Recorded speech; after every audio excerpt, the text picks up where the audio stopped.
Hello guys, welcome to my new video.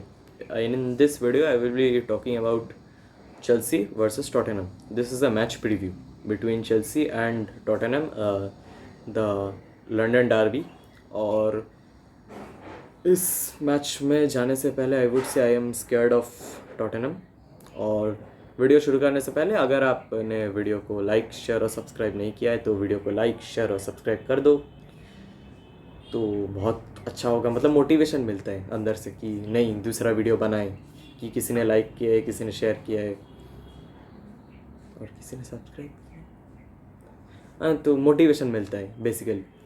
तो इस match की अगर बात करें तो ये मैच जो है, तो बेसिकली पॉइंट्स टेबल में अभी चेल्सी बहुत घटिया पोजीशन पे है। चेल्सी अभी जिस पोजीशन में, चेल्सी के नीचे जो टीम्स है उनके पास भी सेम 12 पॉइंट्स है। चेल्सी हारती है तो चेल्सी चले जाएगी eight 14th।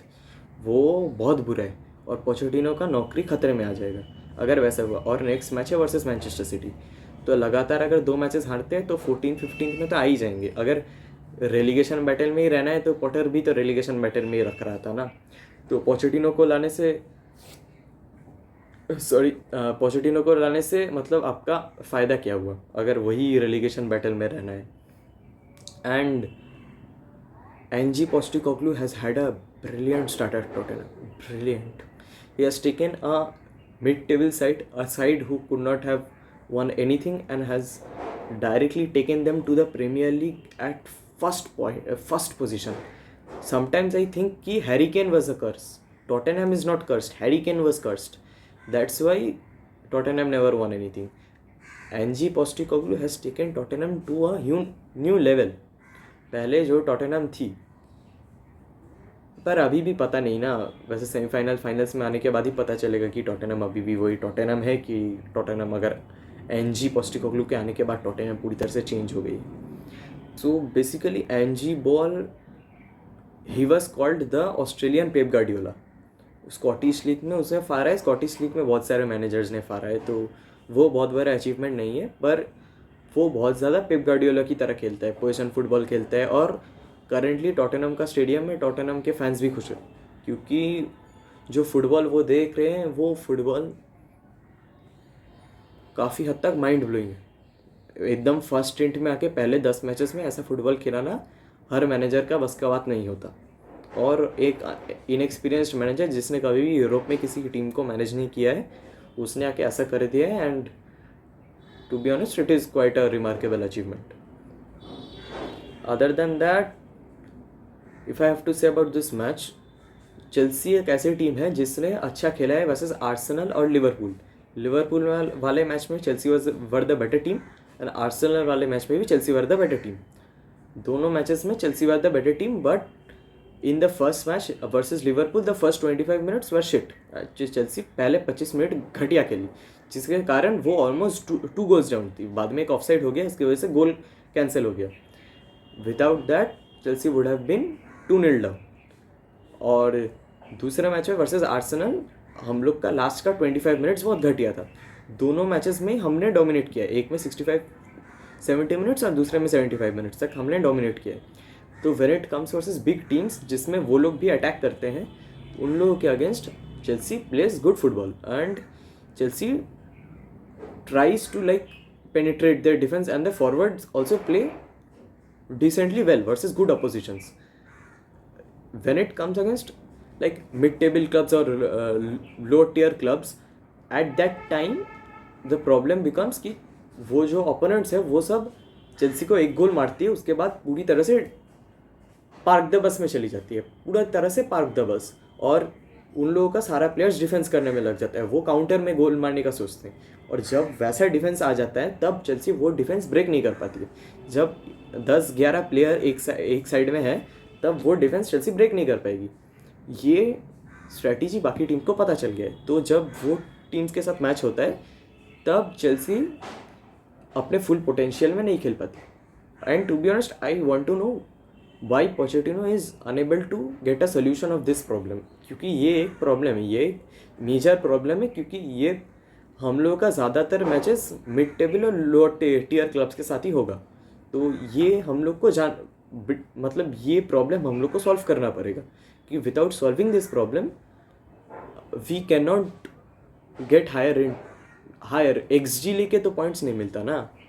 Basically if I have to say what starting 11 Chelsea should play versus Tottenham, I would go with this lineup right here.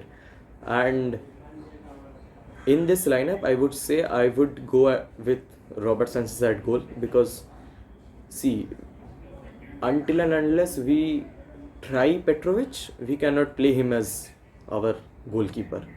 We did not play him in the EFL. अगर हम लोग EFL में नहीं खिलाएंगे उसको, फिर हम लोग कैसे खिलाएंगे एक big match in London derby? तो रॉबर्ट सेंचेस हम लोग का गोलकीपर है. At left back Cucurella has been, to be honest, one of our best players on the pitch. I would tell that he is our second or third best player in our pitch in the last month. So Cucurella will be at left back. At right back, I think Reece James should start, because he is coming back from an injury, and I think it's now time for Reece James to start matches regularly. He has had an injury issue, और अगर next time injury होता है Reece James को, I am sorry, either he has to get a surgery and sort his hamstring, और we have to permanently see Malo Gusto as our permanent right back, because इतना regular और इतना frequent injuries के साथ वो टीमें नहीं खेल सकते. हम लोग उनके ऊपर रिलाई नहीं कर सकते, क्योंकि वो किसी भी मैच में इंजर्ड हो सकते हैं. तो at right back for this match, of course, it will be our captain Reece James. In defense, Thiago Silva and Levi Colwill, because that's the defense we are going with. Though I think Badiashile and Disasi are going to have a good combination and is our defense for the future, because they have already played together in Monaco. So that is a decent pairing. But throughout the season, we have gone with Thiago Silva and Levi Colwill. So that should be our defensive pairing. In midfield, I think, of course, Caicedo, Enzo and Gallagher, because these three are now fixed. And finally, we have players who are like fixed in our starting 11. पिछले season क्या था कि हमें पता ही नहीं था हम लोग का स्टार्टिंग 11 क्या होगा, मिडफील्ड क्या होगा. हर मैच में चेंज हो रहे, हर मैच में रोटेशन हो रहे. फाइनली एक सिस्टम आया है कि ये तीन हम लोग का मिडफील्ड है और ये तीन ही हम लोग का मिडफील्ड में खेलते रहेंगे. तो that is a good thing currently, and I think that same midfield should play, though Gallagher had a bad game versus Blackburn, but I think that same midfield should be playing. And on the left side, I think Mudryk should start, because if Mudryk is fit to start, then Mudryk should start. And because I think Mudryk is more clinical than Sterling. When Sterling has a ball, Sterling does a little bit of overthinking, पर वो बात Mudryk में नहीं है. Mudryk जब ball लेके जाता है तो Mudryk almost most of the times tries to get some outcome out of the ball. With Sterling there is experience, with Mudryk there is no experience, but Mudryk has, मतलब क्या बोलूँ कि Mudryk has, if Mudryk is given more game time and his confidence builds, I think Mudryk will be a better player in future than Sterling. So that's why I think Mudryk should start. Other than that, if Mudryk is not fit, of course you have to play Sterling, and no disrespect to Sterling, because Sterling has saved us in that Burnley match and another match, I can't remember exactly. Yeah, West Ham match he played nice. Luton and Burnley, these two matches he played good and was our man of the match even. So on the right side, I think it's no question, he has been our best player in this entire month. After signing, we all thought that he will be the player that will be like a substitute, or that will be like the player who is not in the starting 11 but has some appearances and does some damage to oppositions as a substitute. But Cole Palmer has been the best player in Chelsea in the last month, and looking at him play, you can see that he has come from a team like Man City, who are established and who have a strong foundation, and Pep Guardiola has trained him, because he has been playing outstanding, and he is the only one who is creating something. Without him, our front line is blind, you can say, because without him, our front line does not know how to work properly. Other than that, striker, we have no other option. We have to play with Nicolas Jackson. I earlier trusted Nicholas Jackson very much.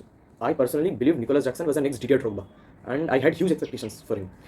पर last कुछ matches में मैंने देखा है कि उनका जो decision making है फाइनल थर्ड में वो बहुत गंदा हुआ है, बहुत गंदा हुआ है, और he has not been at all at that mark Nicolas Jackson, and that is quite shocking कि एक नया स्ट्राइकर आया और 2 महीने में ही उसका कॉन्फिडेंस चला गया.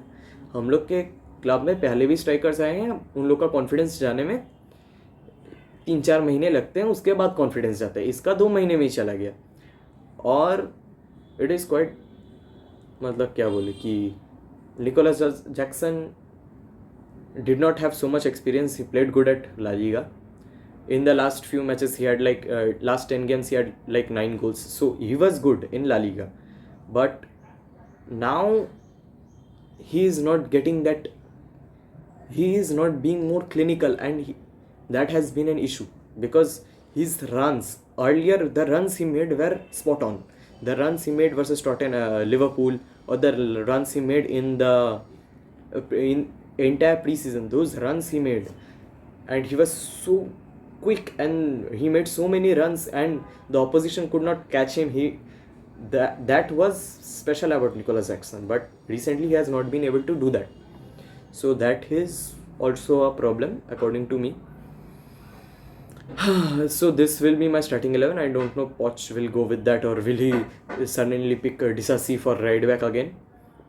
You never know. So if I have to give a prediction for this match, I would have to go with a draw. I convincingly cannot say that Chelsea will win. I can see Tottenham winning, but as a Chelsea fan, I cannot say Tottenham will win, of course. So